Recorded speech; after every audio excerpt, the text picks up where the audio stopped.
जगत में प्रत्येक व्यक्ति को किसी ना किसी प्रकार की निर्बलता अवश्य होती है। जैसे कोई बहुत तेजी से दौड़ नहीं पाता तो कोई अधिक भार नहीं उठा पाता, कोई असाध्य रोग से पीड़ित रहता है तो कोई पढ़े हुए पाठों को स्मरण में नहीं रख पाता। ऐसे अनेकों उदाहरण और भी हैं।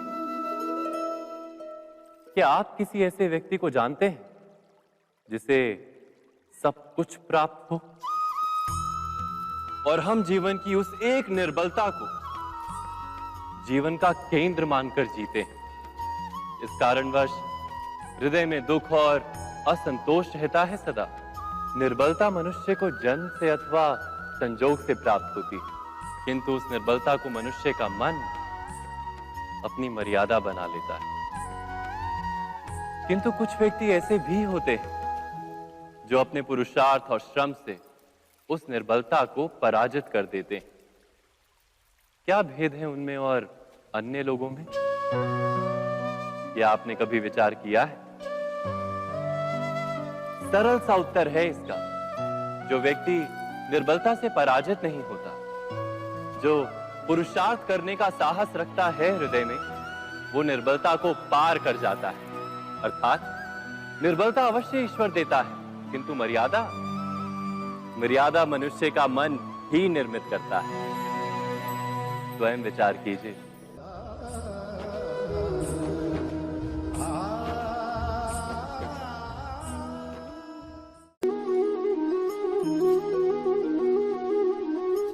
भविष्य का दूसरा नाम है संघर्ष। हृदय में आज इच्छा होती है और यदि पूर्ण नहीं हो पाती तो हृदय भविष्य की योजना बनाता है। भविष्य में इच्छा पूर्ण होगी ऐसी कल्पना करता रहता है, किंतु जीवन ना तो भविष्य में है ना अतीत में। जीवन तो इस क्षण का नाम है, अर्थात इस क्षण का अनुभव ही जीवन का अनुभव। पर हम ये जानते हुए भी इतना सा सत्य समझ नहीं पाते। या तो हम बीते हुए समय के स्मरणों को घेर कर बैठे रहते, या फिर आने वाले समय के लिए हम योजनाएं बनाते रहते हैं और जीवन जीवन बीत जाता है। एक सत्य यदि हम हृदय में उतार लें कि ना हम भविष्य देख सकते हैं, ना ही भविष्य निर्मित कर सकते हैं, हम तो केवल धैर्य और साहस के साथ भविष्य को आलिंगन दे सकते हैं, स्वागत कर सकते हैं भविष्य का। तो क्या जीवन का हर पल जीवन से नहीं भर जाएगा? स्वयं विचार कीजिए।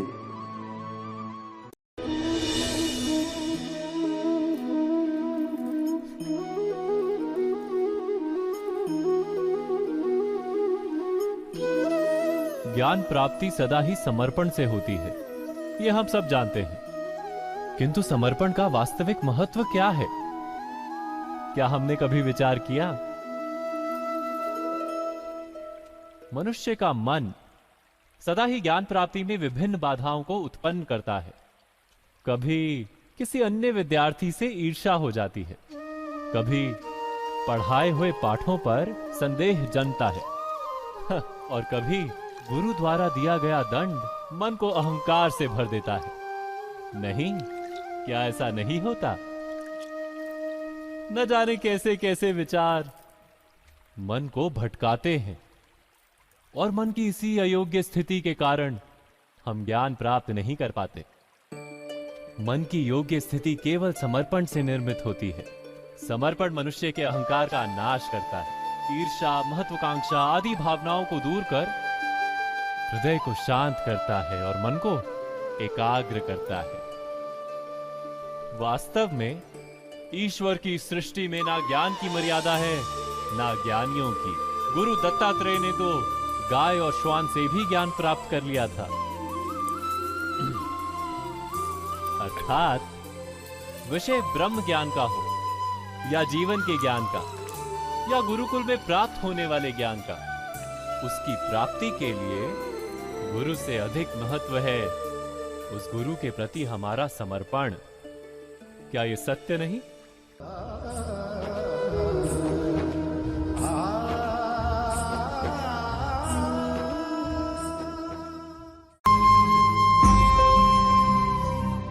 प्रत्येक मनुष्य के जीवन में ऐसा क्षण अवश्य आता है जब सारे स्वप्न, सारी आशाएं, सारे दृश्य ध्वस्त हो जाते हैं।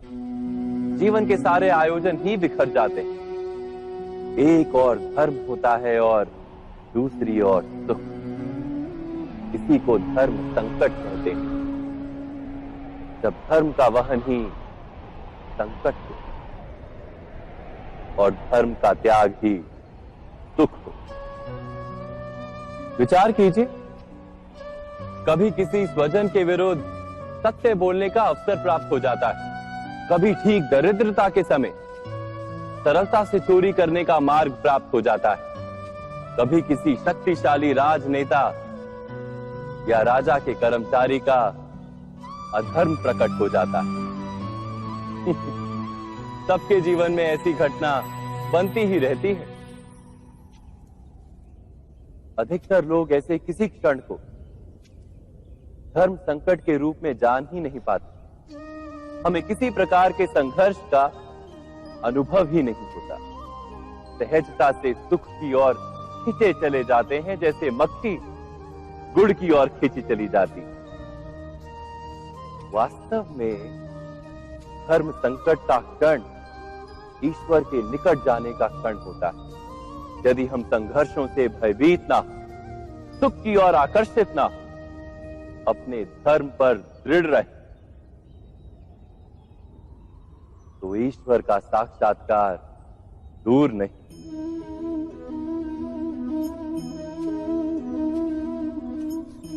पवन से युद्ध करने वाला पत्ता यदि पेड़ से गिरता है तो भी आकाश की ओर उठता है। पवन से झुकने वाली घास वहीं भूमि पर रह जाती है। अर्थात धर्म संकट से यदि हम संकट को ही टाल दें तो सुख तो मिलता है, जीवन बढ़ता है, किंतु क्या चरित्र नहीं टूटता? क्या आत्मा दरिद्र नहीं हो जाती? क्या ईश्वर से अंतर नहीं हो जाता? स्वयं विचार कीजिए। दो व्यक्ति जब निकट आते हैं तो एक दूसरे के लिए सीमाएं और मर्यादाएं निर्मित करने का प्रयत्न अवश्य करते हैं। हम यदि सारे संबंधों पर विचार करें तो देखेंगे कि इन सारे संबंधों का आधार यही सीमाएं हैं जो हम दूसरों के लिए निर्मित करते हैं। और यदि अनजाने में भी कोई अन्य व्यक्ति इन सीमाओं को तोड़ता है तो उसी क्षण हमारा हृदय क्रोध से भर जाता है। इन सीमाओं का वास्तविक रूप क्या है? क्या हमने कभी विचार किया? सीमाओं के द्वारा हम दूसरे व्यक्ति को निर्णय करने की अनुमति नहीं देते।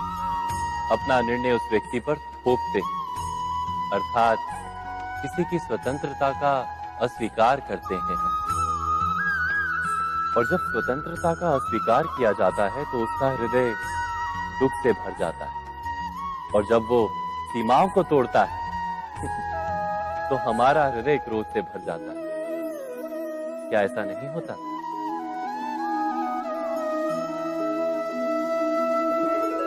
पर यदि एक दूसरे की स्वतंत्रता का सम्मान किया जाए तो किसी मर्यादाओं या सीमाओं की आवश्यकता ही नहीं होती। अर्थात जिस प्रकार स्वीकार किसी संबंध का देह है, क्या वैसे ही स्वतंत्रता किसी संबंध की आत्मा नहीं? स्वयं विचार कीजिए। सबके जीवन में ऐसा प्रसंग अवश्य आता है कि सत्य कहने का निश्चय होता है हृदय में, किंतु मुख से सत्य निकल नहीं पाता। कोई भय मन को घेर लेता है। किसी घटना अथवा प्रसंग के बारे में बात करना या फिर स्वयं से कोई भूल हो जाए उसके बारे में कुछ बोलना, क्या ये सत्य है? नहीं, ये तो केवल तथ्य है। अर्थात जैसा हुआ था वैसा केवल बोल देना सामान्य सी बात। किंतु कभी कभी उस तथ्य को बोलते हुए भी भय लगता है। कदाचित किसी दूसरे की भावनाओं का विचार आता है मन। दूसरे को दुख होगा ये भय भी शब्दों को रोकता है। तो ये सत्य क्या है? क्या हमने कभी विचार किया है? जब भय रहते हुए भी कोई तथ्य बोलता है तो वो सत्य कहलाता है। वास्तव में सत्य कुछ और नहीं, केवल निर्भयता का दूसरा नाम है। और निर्भय होने का कोई समय नहीं होता, क्योंकि निर्भयता आत्मा का स्वभाव है। अर्थात क्या प्रत्येक क्षण सत्य बोलने का क्षण नहीं होता?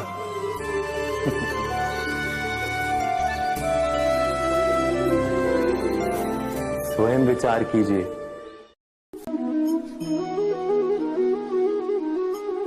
श्रेष्ठता का क्या अर्थ है? श्रेष्ठता का अर्थ है दूसरों से अधिक ज्ञान प्राप्त करना। अर्थात मूल्य इस बात का नहीं कि स्वयं कितना ज्ञान प्राप्त किया, मूल्य इस बात का है कि प्राप्त किया हुआ ज्ञान अन्य लोगों से कितना अधिक है। अर्थात श्रेष्ठता की इच्छा ज्ञान प्राप्ति को भी एक स्पर्धा बना देती है। और स्पर्धा में विजय अंतिम कब होती है?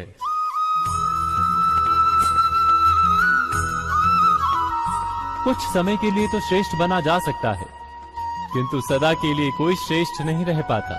फिर वही असंतोष, पीड़ा और संघर्ष जन्म लेता है।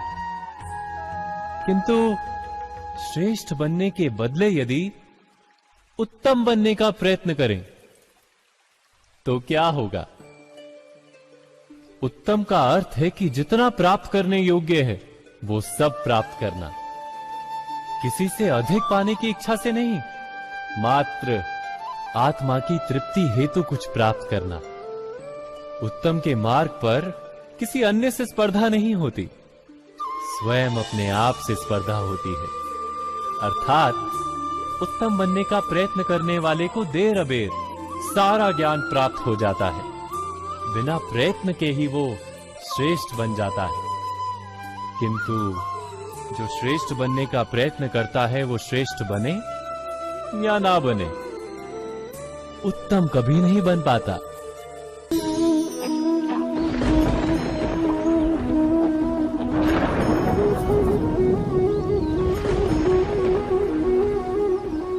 सपनों और पूर्वाभासों के आधार पर हम भविष्य के सुख दुख की कल्पना करते हैं। भविष्य के दुख का कारण दूर करने के लिए हम आज योजना बनाते हैं।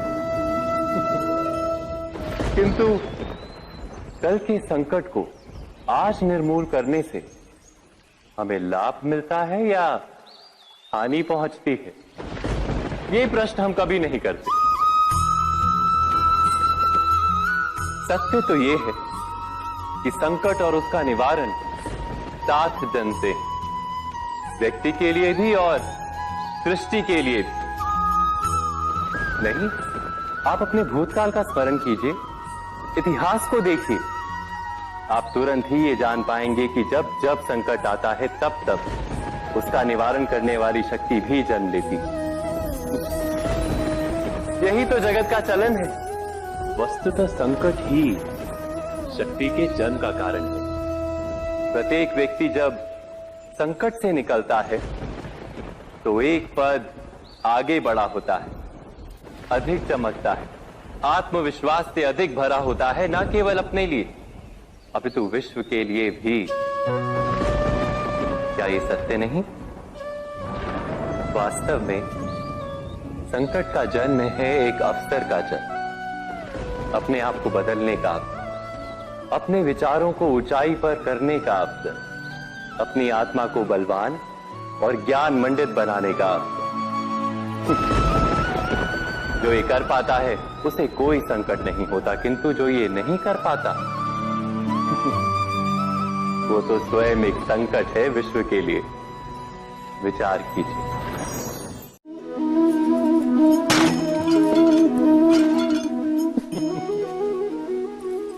कभी कभी कोई घटना मनुष्य के जीवन की सारी योजनाओं को तोड़ देती और मनुष्य उस आघात को अपने जीवन का केंद्र मान लेता। पर क्या भविष्य मनुष्य की योजनाओं के आधार पर निर्मित होते हैं?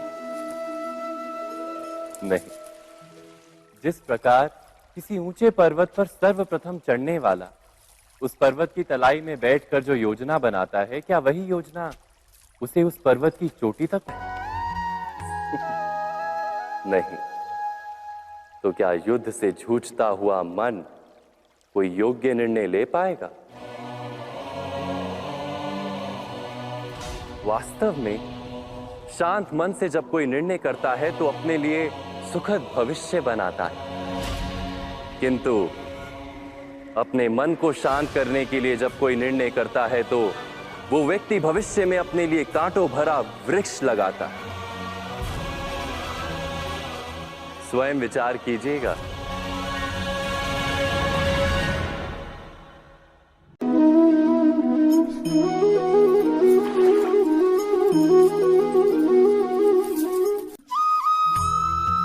जीवन में आने वाले संघर्षों के लिए जब मनुष्य स्वयं को योग्य नहीं मानता, जब उसे अपने ही बल पर विश्वास नहीं रहता, तब वो सद्गुणों को त्याग कर दुर्गुणों को अपनाता है। वस्तुतः मनुष्य के जीवन में दुर्जनता जन्म ही तब लेती है जब उसके अंतर में आत्मविश्वास नहीं होता। आत्मविश्वास ही अच्छाई को धारण करता है। ये आत्मविश्वास है क्या?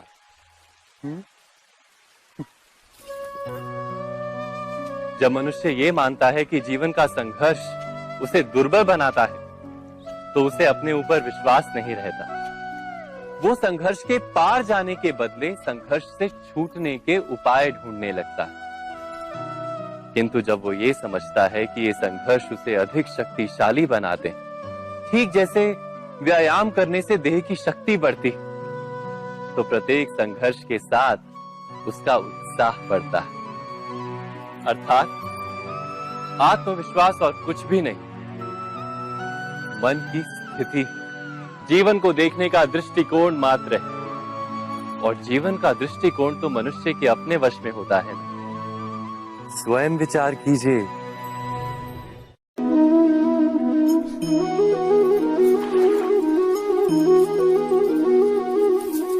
पिता सदा ही अपने संतान के सुख की कामना करते हैं, उनके भविष्य की चिंता करते रहते हैं। इसी कारणवश सदा ही अपने संतानों के भविष्य का मार्ग स्वयं निश्चित करने का प्रयत्न करते रहते हैं। जिस मार्ग पर पिता स्वयं चला है, जिस मार्ग के कंकर पत्थर को स्वयं देखा है, मार्ग की छाया, मार्ग की धूप को स्वयं जाना है, उसी मार्ग पर उसका पुत्र भी चले, यही इच्छा रहती है हर पिता की। निस्संदेह उत्तम भावना है ये। किंतु 3 प्रश्नों के ऊपर विचार करना हम भूल ही जाते। कौन से प्रश्न? प्रथम प्रश्न, क्या समय के साथ प्रत्येक मार्ग बदल नहीं जाते? क्या समय सदा ही नई चुनौतियों को लेकर नहीं आता? तो फिर बीते हुए समय के अनुभव नई पीढ़ी को किस प्रकार लाभ दे सकते हैं? दूसरा प्रश्न, क्या प्रत्येक संतान अपने माता पिता की छवि होता है? हाँ, संतानों को संस्कार तो अवश्य माता पिता देते हैं, किंतु भीतर की क्षमता तो ईश्वर देते हैं। तो जिस मार्ग पर पिता को सफलता मिली है, विश्वास है कि उसी मार्ग पर उसकी संतानों को भी सफलता और सुख प्राप्त होगा। तीसरा प्रश्न, क्या जीवन के संघर्ष और चुनौतियां लाभकारी नहीं होती? क्या प्रत्येक नया प्रश्न एक नए उत्तर का द्वार नहीं खोलता? तो फिर संतानों को नए नए प्रश्नों, संघर्षों और चुनौतियों से दूर रखना, ये उनके लिए लाभ करना कहलाएगा या हानि पहुंचाना? अर्थात जिस प्रकार संतान के भविष्य का निर्माण करने के बदले उसके चरित्र का निर्माण करना श्रेष्ठ है, वैसे ही संतानों के जीवन का मार्ग निश्चित करने के बदले उन्हें नए संघर्षों के साथ जूझने के लिए मनोबल व ज्ञान देना अधिक लाभदायक नहीं होगा? स्वयं विचार की